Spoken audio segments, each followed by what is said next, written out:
हरिः ॐ स्वस्ति न इन्द्रो वेदस्रवाः स्वस्ति नः पूषा विश्ववेदाः स्वस्ति नस्तारक्षो अरिष्टनेमिः स्वस्ति नो बृहस्पतिर्दधातु ॐ पयः पृथिव्याम् पय ओषधेषु दिव्यन्तरिक्षे पयोधाः पयस्वतेः प्रदिशः सन्तु मह्यम् ॐ विष्णोररागमसि विष्णोः श्रोत्रेस्थो विष्णोः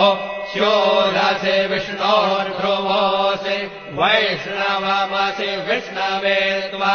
ॐ मरुद्देवता वातो देवता सूर्यो देवता चन्द्रमा देवता वसवो देवता रुद्रा देवता नित्या देवता मरुतो देवता विश्वे देवा देवता बृहस्पतिर्देवतेन्द्रो देवता वरुणो देवता